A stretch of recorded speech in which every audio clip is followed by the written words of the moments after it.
English, any language really, but English is not just a language, it's also a culture. Yeah, exactly. So it's very hard to learn any language without learning a bit of that culture as well. Exactly. And we see that a lot with our students trying to learn English and trying to bring Brazilian culture into English. Yeah, and it's like some things are going to work, but some just aren't going to work. There's no way of translating certain things. Yeah.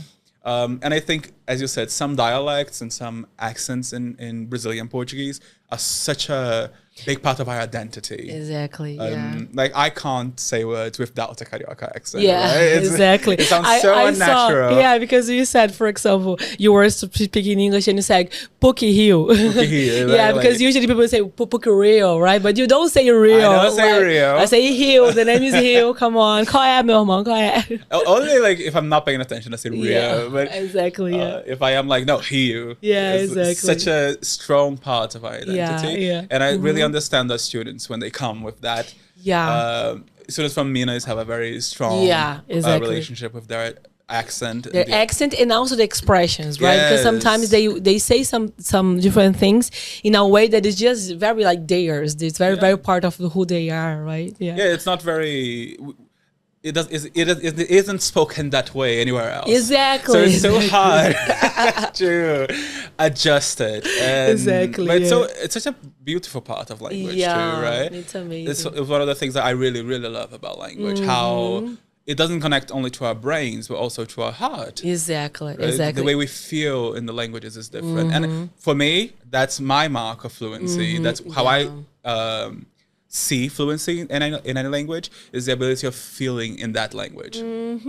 That's a great definition of it. Very interesting. When you move past only the rational and you're able to empathize and feel... Talk about emotions in a very free way. Exactly. For me, that's the biggest mark of fluency. And that's true. It's a hard thing to do. It's a hard thing to do, especially for the ones who like learned, because you learned English as a child, right? You knew how to like communicate when you were young. So you probably have like the both hemispheres like connected with the language, right? So you can talk about emotional things and rational things in English, and you don't have like this kind of division. For me, that I just learned English when I was an adult. I was 20, on my early 20s.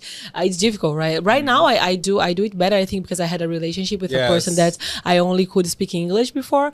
So I had to have like, discussions about the relationship in English and talk about how I was feeling. That's things that I had never had to do before. But even though living in that situation is kind of difficult, because you have to like connect like the rational part of you, that is the one who connects with the language, with the emotional part, that is how you're feeling. So yeah, it's a great exercise. Yeah. Do you have a hard time sometimes, because I do, of speaking in English, something that you only learned in Portuguese, like you learned first in Portuguese, for example, and it's hard. Let's say psychology. Like let's say I studied half of this content in Portuguese, so now I have to speak it in English. It takes an adaptation, right? Or the opposite too, like something I learned first in English and now I have to explain in Portuguese. It's really hard. It's really hard. I totally. And in this, for example, I had a lot of situations like that in Canada, because for example, I had to explain where I was from, what my dad was doing, because for example, my dad works in the farm, so he plants. Now I know that it's yuca or cassava. Right, but at that time I didn't know how to explain like how it is like plantação de mandioca, right, in English, how it was like yuca plantation, and like that they had to do flour, that and how yuca flour and this kind of stuff. So sometimes I was talking about the process, like how it is planted and how like we cultivate things, and that we raise cattle and do this kind of things. There were things from my childhood that I didn't talk about that in English with anyone before, because I was talking to my dad about it, for example, from the farm. So yeah, it's hard. You have really to rethink before you talk. Yes, right? You have to really restructure.